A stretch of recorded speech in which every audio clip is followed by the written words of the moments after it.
On dirait que parler à soi-même est toujours la plus belle histoire.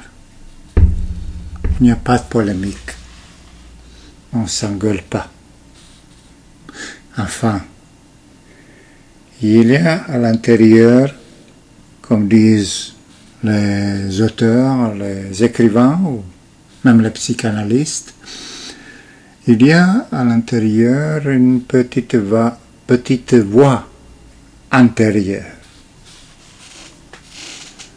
Et dans un de mes romans naissants, c'est-à-dire ce que j'écris en ce moment, roman Beatis Futuris, un des personnages qui s'appelle Time Quarker, donc dans le roman précédent, le fantasme lyrique, il libère sa petite voix intérieure et la nomme Melissa Rosi. Comme ça, Time Quarker reste sans sa petite voix intérieure. Et ça se sent que ça tourne pas bien. L'homme, à un certain moment de journée, doit se dire certaines choses à soi-même, sans jamais mélanger fiction et la réalité. Se parler à soi-même, c'est pas par la voix haute, même pas par chuchotement. C'est une sorte de discussion que les psychanalystes connaissent très bien. Enfin, parfois, quand ils écoutent, ou elle écoute un ou une psychanalyste. Un de ces sujets, objet d'étude, il voit,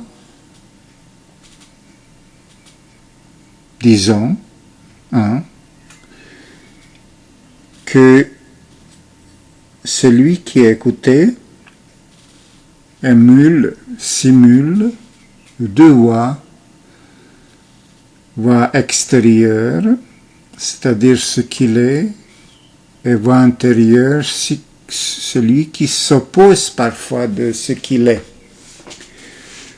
Parce que l'homme est en question tout le temps, en interrogation intérieure, tout le temps. Tout le temps, même pendant la nuit.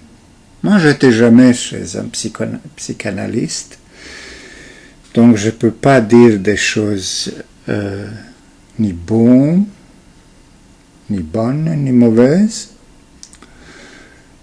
Mais j'ai un ami qui était souvent, et une amie aussi, ils m'ont raconté comment ça se passe et ce qui se passe. Ce qui parle avec sa voix intérieure, se parle à soi-même, n'est pas obligatoirement malade. Et il n'est pas malade du tout. Enfin, psyché n'est pas toujours malade, mais une cure parfois s'impose pour bien se dire des choses et poser les nouveaux schémas dans la vie. Mais par exemple, être seul devant son ordinateur et parler aux caméras, c'est-à-dire au capteur de la voix, parce que je ne veux pas qu'on me voie pendant cette histoire. Je ne suis pas extrêmement beau. Et en plus, on me dit que je ressemble au chanteur de YouTube, ressemble à Bono.